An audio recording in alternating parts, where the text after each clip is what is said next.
Nagtitrending to sa TikTok, kaya naman napabili ko ng marami. Tingnan nyo, may isa, dalawa, tatlo, apat. Tapos 5 piraso ng mga kapatid yung binili ko para syempre sulit. Alam nyo, ito yung binabalatan na nagtitrending dito sa TikTok na, gamis ba to? Ang tawag dito ay fruit mixed flavor fudge. So yan mga kapatid. So titikman natin siya mga kapatid. So ito, ang flavor nito ay green. Grapes, apple. Green grape. Flavor. Grapes.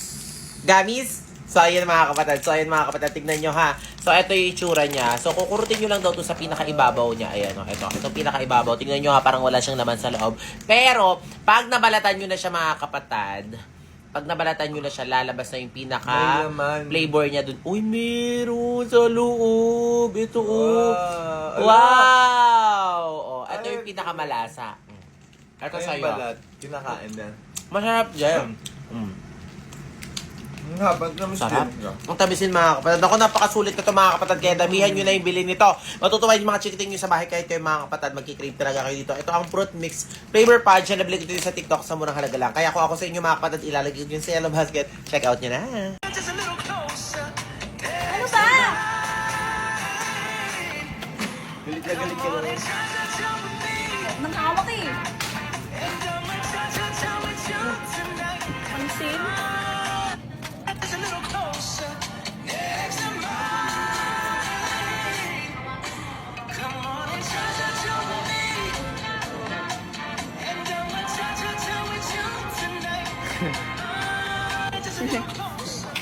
Emedora, eme.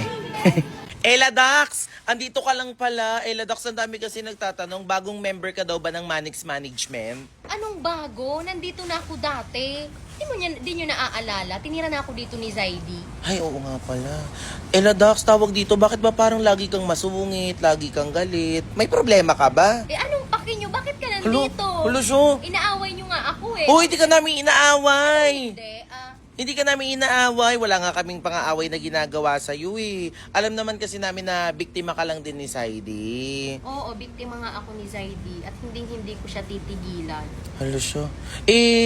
Nasaktan din kasi yung kapatid ko. Pero, syempre, as a kuya, nasasaktan din ako para sa kanya. Pero, hindi naman ibig sabihin nun is galit din ako sa'yo. Kasi di ba nga, ang pinakaano talaga dito, si Saidi. Oo, si Zaidi. Pero, galit ka ba kay Elaine? Oo. Hulo, grabe siya. Huwag ka na magalit sa kapatid ko. Bakit hindi?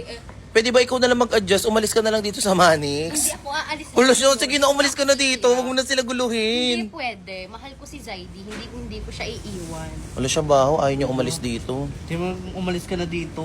Anong umalis? Ikaw ang umalis. Ako mag-a-adjust. Ako nga ang totoong girlfriend ni Zaidi. Tsaka OG ako dito. Hulo, pati ikaw inaway ka na rin. Ako aawayin mo, te. Hayaan mo na nga. Tara na nga. A, B, C, D, E, F, G.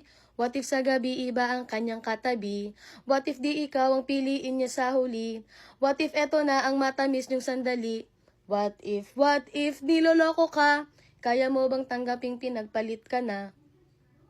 Sa totoo lang, hindi ako makapagpigil. Ito yung unang beses na magsasalita ako tungkol sa mga pinaparatang nyo about sa kapatid ko na meron siyang S-video. Alam nyo, sa totoo lang, hindi ko alam kung anong ginawa sa inyo ng kapatid ko para gantuhin nyo. Totoo lang, itong kapatid ko na to sa Elaine, hindi talaga lumalaban to kahit anong gawin sa kanya. Kahit bulihin nyo na, hindi po siya lumalaban. At yan ang lagi kong sinasabi sa kapatid ko na matuto kang lumaban pagdating sa mga ganyan. Dahil yung mga bully na yan, lalo mga abuso yan pag nakita nilang hindi ka lumalaban. Danas na danas ko na yan, may mga ganyan na ring senaryo sa amin nung high school ako, abangan sa labas, ibubuli yung ganito, pagtitripan yung ganito. Naku, wag na wag yung gagawin sa kapatid ko yan. Alam kong ginawa nyo na ilang beses na. Alam nyo, tuwing uuwi ito sa bahay, laging funny lang to eh.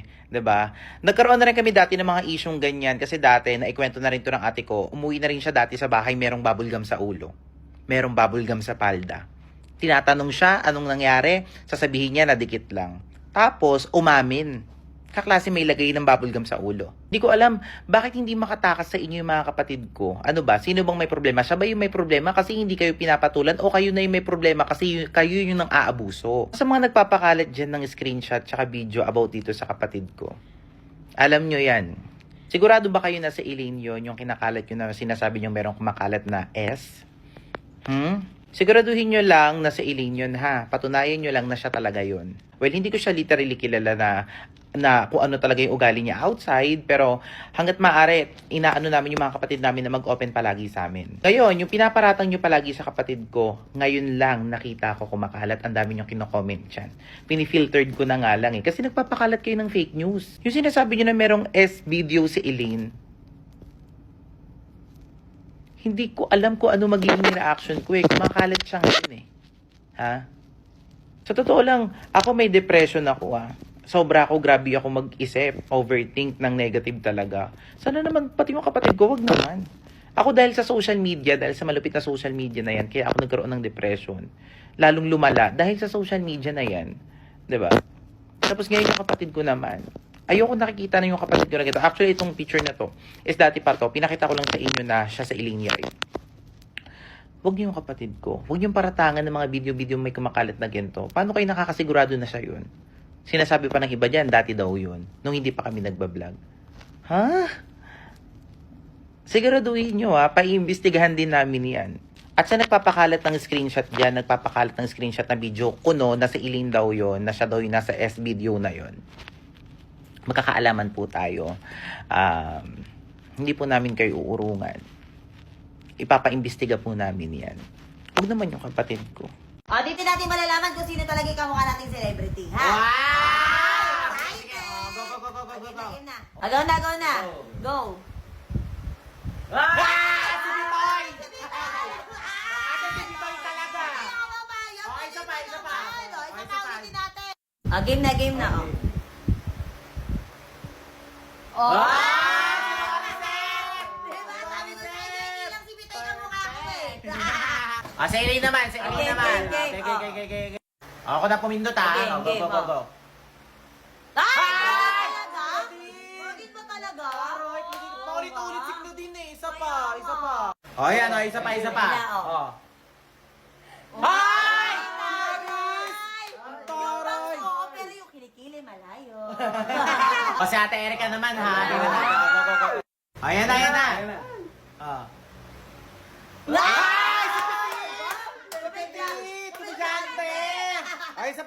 Isa pa. Ayan. Go. Ay! Yun talaga. Kaya nga, next. Ayan na, sa Adrian.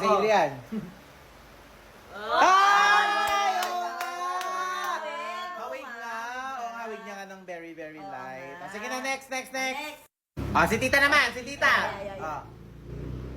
Ay! Si Rio! Sanrio! Oo, dancer. Oo. Next. Baby, ikaw naman. Baby, ang kapal, baby. Hawig Style naman talaga. niya. Next. Ako naman. Ay! Si Sasa girl! Tarot! Pero marami rin nagtatag sa akin talaga. Kamukha ko Hawig mo nga, sis. Next. Si Bahaw naman. Bakit may filter yung face nyo? Kanina ako nung humarap, wala. Sagad na pala yun. Game. Ikaw naman, Bahaw. Yan na. Hoy! Bakit gano'n? Ano yan? Ulitin natin. It's very, ulit.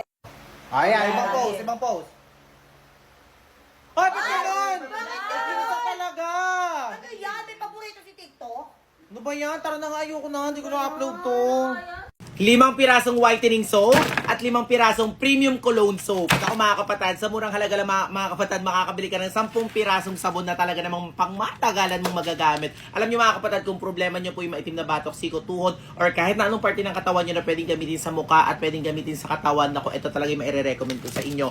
Etong whitening soap na to mga kapatid, ang tamang paggamit po nito, ganito ha, combo ang tawag dito. Pinapahid siya sa balat natin, ibababad nyo ng 1 to 2 minutes. Yun lang talaga yung advice ko sa inyo. Tapos maghilid kayo ng konti. Then pagkatapos mga kapatid, magbanlaw kayo. Tapos pahiran nyo po ng ating premium cologne soap. Alam nyo mga kapatid, ang nakakatuwa dito, 72 hours long lasting po siya sa balat natin na para talaga tayo nagpabango once na ginamit natin to at natutulungan niyang alam nyo, lumambot ang ating balat after natin gamitin to. Ayun, may pumasok. Kaya kung gusto nyo ng ganito mga kapatid, sa murang halaga lang, ilalagay ko dyan sa yellow basket. 10 piraso na siya. I-check out nyo na. Ang dami daw basher ngayon ni Sir Manix dahil sa kumakalat na video na sinabihan niya si Shalane na pangit daw. Alam nyo mga kapatid, ito, huwag nyo masyadong siniseryoso yung mga bagay-bagay. Alam nyo, nyo, pagka off-cam po, lahat po kami sa isang bahay sa Manix House, lahat po kami is magkakasundo at lahat po ng humor namin is nagigets po namin. Ngayon po mga kapatid, pasensya na po kung hindi nyo po nagets yung humor namin or humor po ni Sir dun sa pagsabi niya kay Shalane na pangit. Actually mga kapatid, isa po si Shalane sa mga talaga namang nabibilib talaga si Sir sa talent ni Shalane, sa pinapakita ni Shalane. Huwag niyo po masyadong seryosohin ha. Huwag niyo pong seryosohin yung sinabi po ni Sir Manix na yun. Sorry kung pinagtatanggol ko si Sir Manix. Siyempre, alam ko po kasi off-cam kung paano po si Sir Manix magmahal ng nasasakupan niya. Mga kapatid, sa 5 buwan na pagtira po namin doon sa loob ng Manix House, wala po kaming nakita na kahit na anong negativity na pinakita sa amin si Sir Manix. Sa totoo lang, lahat kami